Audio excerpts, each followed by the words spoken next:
presidente Guilherme Belintani está aqui com a gente no programa do Esquadrão para participar conosco. Presidente, boa tarde. A gente tem recebido aqui muitas mensagens, do pessoal, obviamente, muito frustrado com a perda do título ontem, muito chateado com esse insucesso. O que é que você pode falar para a torcida do Bahia nesse momento? Boa tarde. Bom, boa tarde, Bruno, Rafa, Felipe, boa tarde a toda a torcida, especialmente o sócio digital que nos acompanha aqui. Primeiro, o sentimento de tristeza, é muito grande, uma obrigação nossa de pedir desculpa à torcida pelo que fizemos nessas duas partidas da final do Campeonato Nordeste. Um campeonato que a gente tinha muita expectativa, e era uma expectativa justificável, porque a gente vinha com a melhor campanha da competição, uma campanha na primeira fase que foi muito bem feita, muito bem, apesar de uma derrota isolada. A gente tinha ali a melhor campanha da competição, dividindo com o Fortaleza, apenas tendo como diferencial um cartão vermelho. E na reta final conseguimos 2 triunfos difíceis, com 2 jogos muito difíceis. A gente sabia que iam ser jogos difíceis, contra o Botafogo, contra o Confiança. Mas a gente tinha uma expectativa muito maior, não é demérito perder para o Ceará, mas perder da forma como nós perdemos, num placar agregado de 4-1, e com pouca agressividade, ou quase nenhuma agressividade, tanto no primeiro quanto no segundo jogo, é um fato que a gente precisa pedir desculpa, mas também dizer que não seja, e falar que não é uma desculpa da boca para fora. Para mim está muito claro que a gente precisa ampliar nossa capacidade de indignação mesmo, entender que, por mais que eu discorde de várias críticas que eu vejo, assim, no sentido de que o futebol do Bahia não evolui, que o futebol não tem crescido na mesma proporção da gestão como um todo, não concordo com isso, não concordo de fato. Eu acho que no cenário geral a gente tem tido avanços muito grandes, vamos para a 4ª Série A seguida, sem risco de rebaixamento, já jogando ali no meio da tabela, nas 3 anteriores. Não é que isso seja o padrão do Bahia, mas dentro da evolução que a gente tinha alguns anos atrás, acredito muito na evolução. Em 6 anos fizemos 4 finais da Copa do Nordeste, e é verdade que dessas 4 finais conquistamos apenas uma, mas isso também mostra, estar em 4 finais, mostra que o clube vem se consolidando como uma liderança importante na região, coisa que não acontecia 5, 6 anos atrás. Então, para mim, o diagnóstico está muito claro de que a gente vem evoluindo no futebol, somos o 10º no ranking da CBF, há 2 anos atrás éramos apenas 21º, então isso tudo é uma evolução, mas isso não tira a nossa responsabilidade, que se torna ainda maior a partir de uma evolução como essa. Eu acho que o torcedor está indignado, e com razão, porque ele vê essa evolução poderia ser ainda maior se a gente tivesse um pouco mais de intransigência e digamos assim, de não aceitar o resultado pura e simplesmente. Então eu me solidarizo assim, e me sinto responsável também com a indignação do torcedor, de entender que se a gente tivesse lutado mais, o resultado poderia ser diferente. Então, de fato, eu não quero aqui criticar, como se os jogadores não tivessem lutado por resultado em campo, mas é preciso acreditar que a gente pode mais. Para mim, essa é a mensagem muito clara, a mensagem de que a gente pode dar um passo além, a gente precisa dar um passo além, e a gente precisa, principalmente, se incomodar quando os resultados não vêm. Porque o resultado não vir faz parte do contexto do futebol. O resultado não aparecer, isso compõe a lógica do futebol. Eu digo sempre, num campeonato de 20 equipes, só uma ganha o título. Na Copa do Nordeste, com 16 equipes, só uma ganha o título. A gente ficou em segundo. Esse, para mim, não é um problema central. Não é um problema central. O problema central, para mim, é entender que nós poderíamos ter ido além e não fomos. Então, e a gente precisa se sentir incomodado com isso tudo. A cultura do incômodo e de não aceitar a derrota no Bahia, ela precisa ser muito melhorada. E, para mim, essa é a minha principal autocrítica que a gente faz num momento como esse. E o que nós vamos fazer para isso? Vamos fazer justamente um trabalho daqui para frente de acrescentar o que a gente vem fazendo, cada vez mais uma cultura de avanço e de tentar transformar em campo as conquistas que a gente já vem tendo fora de campo. Repito, para mim está muito claro que o futebol também vem evoluindo, e não concordo com as críticas de que futebol não evolui como a gestão como um todo, não concordo com isso, mas entendo muito o incômodo e a revolta do torcedor quando ele vê que nós podíamos mais e nós não conquistamos mais. Né? Isso para mim está muito claro, é indiscutível que a raiva e a revolta ela é plenamente aceitável e compreensível, e mais ainda ela também faz parte de nós, né? Eu também me sinto assim, e eu acordo hoje absolutamente frustrado, com o sentimento de que a gente podia mais. Não acho demérito perder para o Ceará, mas acho um demérito perder da forma como a gente perdeu. Né? No placar agregado de 4-1, com deficiências, com falta de intensidade e principalmente com falta de ameaças. Né? Porque você perder ameaçando sistematicamente o time adversário faz parte do jogo. Pressionar o jogo todo e tomar 1-0 no final faz parte do jogo. Isso é futebol. Quem não achar isso aceitável, razoável, normal, tem que gostar de outro esporte. Isso é futebol. Agora, não pressionar o adversário, não ser intenso, não ameaçar na medida do que a gente acha que cabe para uma final dessa dimensão, para mim o nosso grande erro nesse aspecto, a gente precisa reconhecer isso e trabalhar para superar essas dificuldades que estão claras, são dificuldades pelas quais a gente vem passando. Felipe, Rafa, fica à vontade aí. Presidente, boa tarde. Eu queria que você falasse um pouquinho sobre de que forma você já falou dessa questão assim da mentalidade, mas de que forma esse insucesso na Copa do Nordeste pode, de alguma forma, mexer de acordo com o planejamento para a sequência da temporada, porque a gente ainda tem competições importantes, temos final hoje, final no sábado, Campeonato Brasileiro, Copa Sul-Americana, de alguma forma isso pode mexer na sua cabeça visando a sequência da temporada? Bom, Rafa, primeiro fiquem bem à vontade aí, vocês três, vocês estão sentindo a temperatura da torcida, certo? Fiquem bem à vontade para trazer as perguntas que a torcida está fazendo, certo? Podem fazer sem filtro, sem problema nenhum, e a gente vai responder o que precisa ser respondido. Bem, Rafa, primeiro eu queria deixar claro uma coisa, para mim o problema, não há um único problema de mentalidade vencedora, né? Eu tenho ouvido muitas críticas assim, né? O problema é que o Bahia não conquistou a mentalidade vencedora. Para mim não é só isso. Isso tem que tomar cuidado para não virar meio uma coisa, às vezes, só de autoajuda e achar que empolgação e vontade de vencer resolvem tudo. Não acredito nisso. Acho até que está faltando essa mentalidade vencedora. Acredito sim, mas não falta só isso.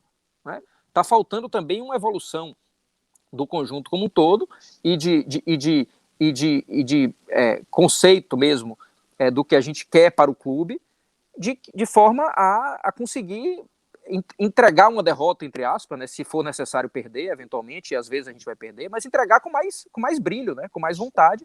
Acho que é uma crítica que passa por todo mundo, a gente tem conversado muito com o treinador Roger Machado, temos conversado muito com os jogadores, com a comissão técnica como um todo, algo que a gente reparte dentro do próprio clube. Então, assim, só para deixar claro, porque para mim seria muito fácil chegar aqui e dizer que tá faltando vontade de vencer. Não acho que é só isso. Eu acho que tem mais coisa para evoluir. E eu não quero aqui ter uma leitura de que só vontade de vencer e só garra vai resolver. Futebol não se resolve só com isso, né? Então eu acho que tem que ter uma evolução geral nesse aspecto. E aí, Rafa, você fez uma pergunta muito interessante, né? Que assim como é preciso criar a cultura do triunfo, a cultura da conquista, a cultura do sucesso, é preciso saber lidar com a derrota. Né? É preciso saber lidar com a derrota e a linha disso é muito tênue. Você usar a derrota como ponto positivo ou ter na derrota um ponto de abatimento. Né? Então, ontem, por exemplo, eu tive uma conversa bem franca com os atletas depois no vestiário, bem dura, falei o que eu achava que devia, né? Falei de forma franca, como falo com todos, né? Entendendo que são homens sérios e pessoas capazes e precisam absorver críticas. Né? A gente também absorve quando precisa absorver, não tenho dúvida nenhuma disso. Mas tivemos conversas muito francas, e acho que essa é a forma de reconstruir o momento do clube. Né? Eu sempre tenho dito assim que nos momentos bons nem tudo está bem e nos momentos maus também nem tudo está mal. Né? A gente tinha uma expectativa enorme na Copa do Nordeste que não foi alcançada e esse talvez seja o grande elemento da frustração, a expectativa que a gente tinha. Mas, por outro lado, a gente tem que fazer essa ausência da conquista como um ponto de virada para os próximos momentos, né? E a gente está buscando fazer isso, né? Cada derrota a gente vai entender exatamente o que passou, a gente vai sentir a ferida, vai cuidar dessa ferida e vai aprender com isso. Então esse é o momento, né? Ontem à noite já no vestiário, hoje, amanhã, hoje no próprio jogo, no comportamento do jogo de hoje. Então assim, tudo isso tem que ser ponto de virada. Repito, quem não aprender com as porradas é sinal de que não quer evoluir. E a gente aprende com as porradas. Felipe. Tem muito torcedor aqui no Twitter, Bruno, já que a gente pediu para abrir esse leque, muitas perguntas, claro, obviamente direcionadas ao departamento de futebol, tanto o Roger como o Diego Serri. Mas eu queria saber, além da avaliação deles, presidente, a pandemia, esse momento de turbulência do mercado, dos clubes, ele restringe o investimento, ele restringe contratações, mas também passa no momento em que nós temos que olhar para dentro do elenco e buscar soluções internas para essa qualidade de jogo, para esse futebol bem jogado, não só para o mercado, que muitas vezes o torcedor fica só contrata, mas tem jovens atletas que estão um pouco utilizados. Você acha que essa avaliação, quando você fala de curar as feridas, passa também por olhar para dentro do clube? Claro, Felipe, não tenho dúvida. Veja, assim como eu concordo com o torcedor, pelo que tenho ouvido falar, da crítica principal, ser essa questão da falta às vezes, de uma capacidade de se resignar mais com a derrota, digamos, se incomodar mais com o jogo frio, né? Eu concordo plenamente com isso e eu sinto isso como torcedor e como presidente. Mas, ao mesmo tempo, eu discordo frontalmente, assim, de maneira muito clara, de que o problema do Bahia é a contratação. Não acho que seja. Eu acho que isso seria uma atitude de um presidente irresponsável e que quer simplesmente gastar dinheiro do clube para fazer a média com a torcida no curto prazo. Primeiro que o clube não tem mais dinheiro para contratar, a gente precisa honrar os compromissos que tem até aqui. E segundo que não é esse o problema do Bahia. Para mim está muito claro. Nós temos qualidade de elenco que é razoavelmente superior ao que nós tínhamos ano passado e razoavelmente superior do que a gente vem tendo ano a ano, né? Eu acho que o elenco desse ano é melhor do que o de 2018 ou 2019, que foi melhor do que o de 2018, foi melhor do que o de 2017. Essa é a minha análise, né? A gente tem não só um time titular robusto, como a gente tem peças de reposição também muito robustas, né? E que conseguem entrar e dar uma dinâmica de forma a não cair a qualidade. Para mim, portanto, o problema não é falta de contratação. A gente tem jogadores jovens que ainda estão sendo testados e estão respondendo muito bem. A gente tem um elenco grande, inclusive, praticamente 40 atletas. Ano passado a gente jogou boa parte do ano com 27, 28 atletas, né? Então a gente tem 12, 13 atletas a mais do que tínhamos ano passado à disposição. E além disso, entendo que a qualidade que nós temos também é melhor do que, no geral, do que a gente tinha ano passado. Portanto, para mim, eu refuto completamente a ideia de que o problema do Bahia é contratação. Agora, claro, isso aumenta a nossa responsabilidade, né? Se a gente tem um elenco bom, se a gente tem uma estrutura melhor do que a gente tinha ano passado, um novo CT, isso tudo, se a gente tem cada vez mais um clube respeitado, o que está faltando? Está faltando, a gente vai identificar isso, vai ver o que está faltando para trabalhar para melhorar. Mas eu discordo essa ideia de que contratar é a solução. Essa é a solução fácil, essa é a solução que pode parecer boa para o torcedor, para alguns que entendem isso, eu respeito a opinião naturalmente, mas é uma solução que, na minha opinião, seria tapar o sol com a peneira. Ô Guilherme, claro que do ponto de vista da tradição do clube, né, a marca Bahia, ela sempre foi protagonista na nossa região, sempre foi protagonista também no cenário nacional, né, como um dos principais clubes do país. Obviamente, com o aumento de investimento, com a melhoria no elenco, como você citou aí, a gente assumiu esse protagonismo de fato, né, pelo investimento feito em consequência disso tudo. Você acha que está faltando também saber lidar melhor com esse protagonismo do ponto de vista de elenco, do ponto de vista financeiro, por ser o maior investimento da região, e trazer isso para dentro de campo, além de não deixar que certa soberba, entre aspas, né, por ter esse elenco mais forte, por ter esse investimento maior, isso seja refletido em campo? Você acha que isso está acontecendo de alguma maneira? Olha, Bruno, vou pontuar aqui algumas divergências. Assim. Primeiro que não é verdade que a gente sempre foi protagonista, né? Nós passamos 20 anos sem protagonismo nenhum.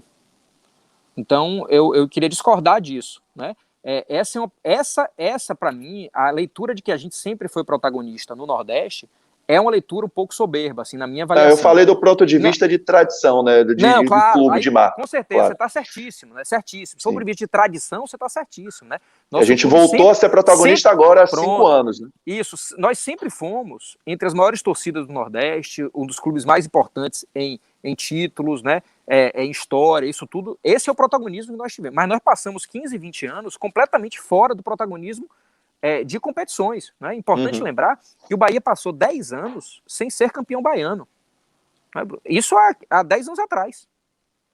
A gente passou 10 anos sem ser campeão baiano. Então, foi 9 ou 10, né? Nem me lembro exatamente. Mas acho que foram 10, né?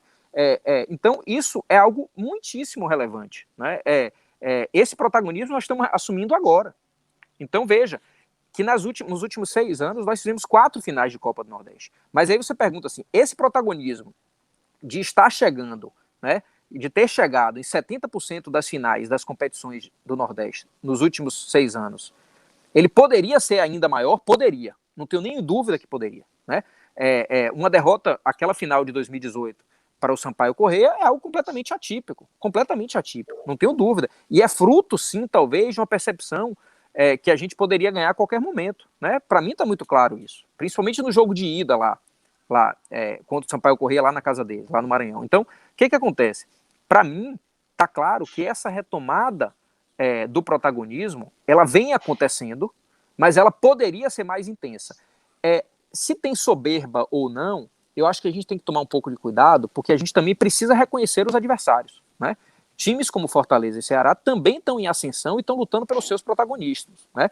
Porque Ceará tem receita menor do que nós, Fortaleza tem receita menor do que o Bahia também, tem, mas eles não têm dívida que a gente tem, né? Não estou querendo aqui dizer que a gente não tem a obrigação desse protagonismo, que eu acho que nós temos, assim como a torcida do Ceará e a torcida do Fortaleza e a torcida do Sport também cobram essa obrigação deles, mas nós temos que cobrar da gente e a gente tem que agir para atuar. Então, o que eu queria sintetizar sobre isso, muito claramente, é o seguinte: quanto mais o Bahia vai evoluindo, mais nós temos que nos acostumar com a cobrança. Agora, ainda bem que essa cobrança existe pra gente, porque a torcida sabe que a gente pode. Se a torcida não soubesse da nossa capacidade, não cobraria. Então, eu vejo isso com muito otimismo, né? Você só cobra de quem você sabe que pode alcançar. Mas, por outro lado, também com a responsabilidade de quem não está entregando tudo que pode entregar, e essa final foi um exemplo disso, muito claro. Beleza. Rafa, Felipe, ainda algo a acrescentar? Não, eu queria, Rafa, já que ele fez uma fala legal sobre o elenco, sobre não contratações, só que eu acho que isso, assim, internamente, até o torcedor vai estar batendo em Roger e Diego desde ontem, que a gente já sabe que vai acontecer. Quando ele fala isso, eu acho que direciona também para o futebol que nós temos que buscar soluções internas. Assim, é curioso para o torcedor porque ele quer uma resposta, só que ele quer a resposta em público. Ele quer que a gente externe o que a gente cobra dentro das 4 linhas. Só que isso não vem a público, obviamente, porque nenhum chefe vai expor o que fala com seus colegas de trabalho, com seus funcionários. Mas eu queria saber dele de que forma o presidente avalia o treinador, como é que ele vê o time jogado, se ele se incomoda com isso, como é que ele conversa com o treinador para buscar solução, até para o torcedor saber como é feita essa cobrança.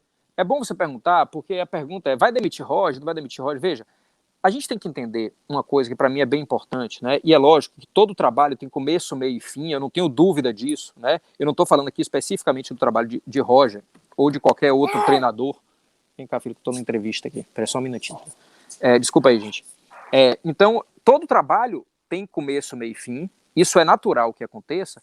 E é natural que no momento de dificuldade, o torcedor cobre o fim de determinado trabalho. É natural. Eu vejo isso como absoluta naturalidade. Assim como cobrou com a chegada de Guto, né, que foi o primeiro treinador que eu contratei, e hoje o Guto conseguiu um resultado espetacular em cima da gente, né?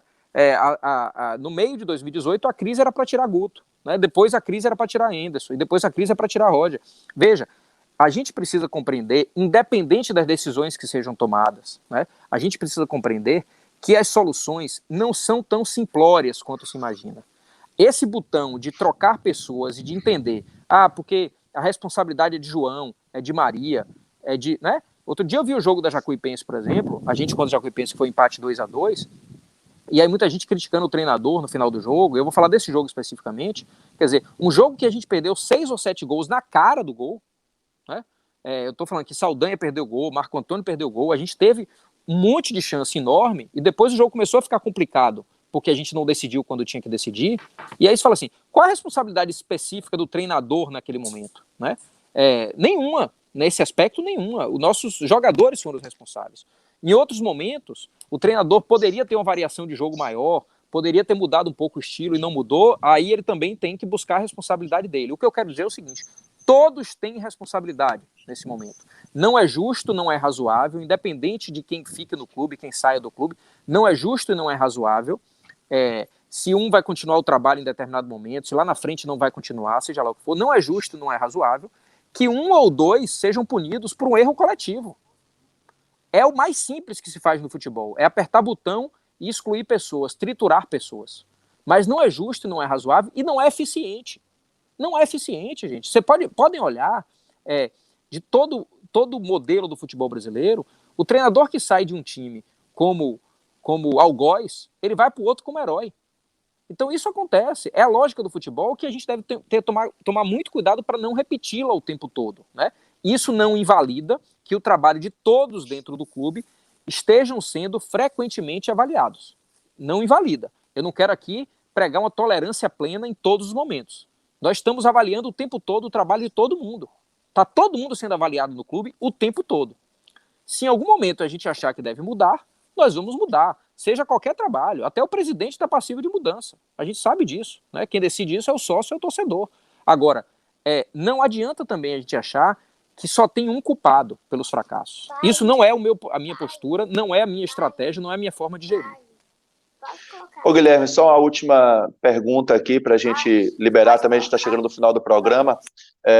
Pelo que eu percebi aqui nas hashtags, depois que você participou com a gente, né, a galera utilizando a hashtag sócio digital, mandando perguntas, questionamentos, né, muitos falaram aqui que não estão questionando o elenco, né, e condizente um pouco com o que a gente está discutindo aqui, com o que a gente está debatendo, com o que você diz, né, sobre mudança de postura, sobre a avaliação interna de alguns processos, né.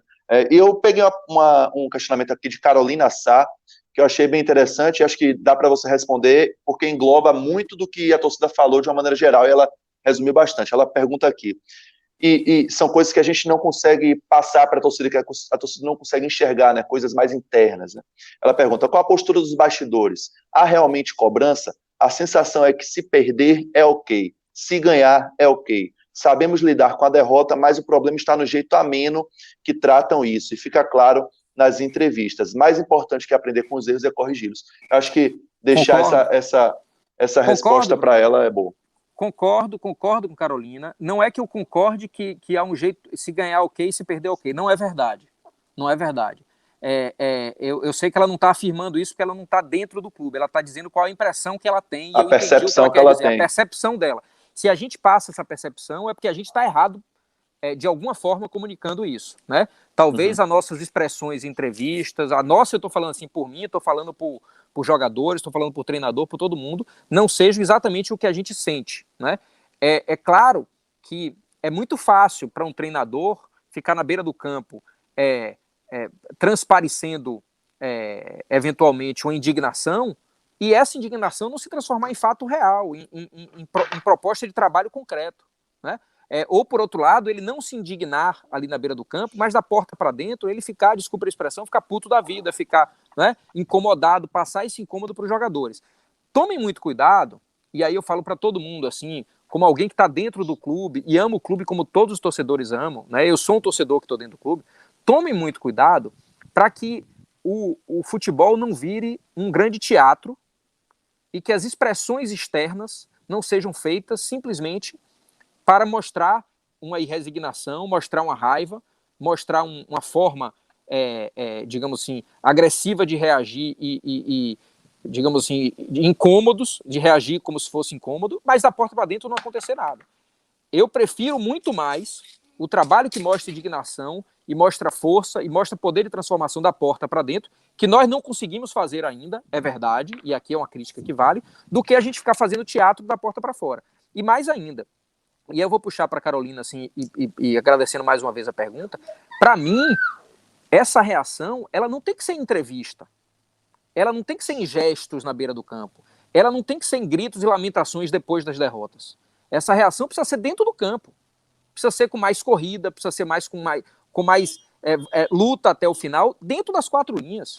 Eu não estou nem aí para saber como foi a entrevista do treinador depois, como foi a reação do jogador depois no que ele está falando. Eu quero saber dentro de campo, como é que cada um está se portando. Para mim isso vale muito mais do que uma entrevista raivosa e indignada no final da partida, né? E repito, analisando dentro de campo, eu entendo sim que a gente pode muito mais e que a gente está devendo. Inclusive nesse aspecto de lutar e de querer mais o triunfo. Tá bom, então, né? A gente está chegando ao final do programa do Esquadrão. Obrigado, Guilherme, pela participação, né? A gente continua com a nossa programação aqui no Sócio Digital e pode deixar seu último recado e se despedir aí para a Nação Tricolor. Valeu, obrigado aí mais uma vez, o pedido de desculpa, o entendimento de que a gente não só podia mais, como a gente merecia mais pelo que a gente fez até a final, mas na final, na verdade, eu entendo hoje a leitura de que o Ceará mereceu muito mais do que a gente, e quando a gente reconhece isso, é um sinal muito claro de que dentro das 4 linhas a gente tem que mudar a nossa postura, né? A gente vai ser aquele time aguerrido que ganhou do Náutico, que jogou muito bem contra o Náutico, aquele time que ganhou as 2 partidas da Sul-Americana com muita folga, aquele time que fez o primeiro turno do Campeonato Brasileiro do ano passado, ou a gente vai ser o time que perdeu para o River do Piauí, que perdeu as 2 finais para o Ceará, que fez o segundo turno do ano passado.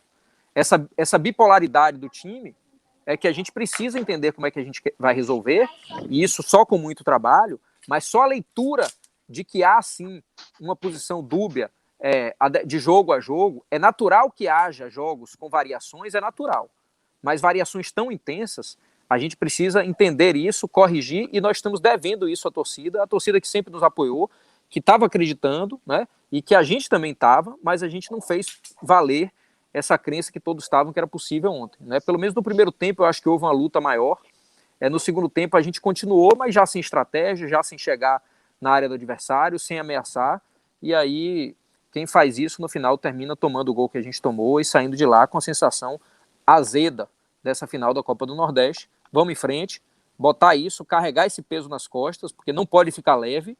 Se a gente ficar levinho é porque tem coisa errada. A gente vai carregar esse peso, mas vamos trabalhar para tirar o peso aos poucos. Obrigado, gente. Valeu aí. Valeu. Boa tarde.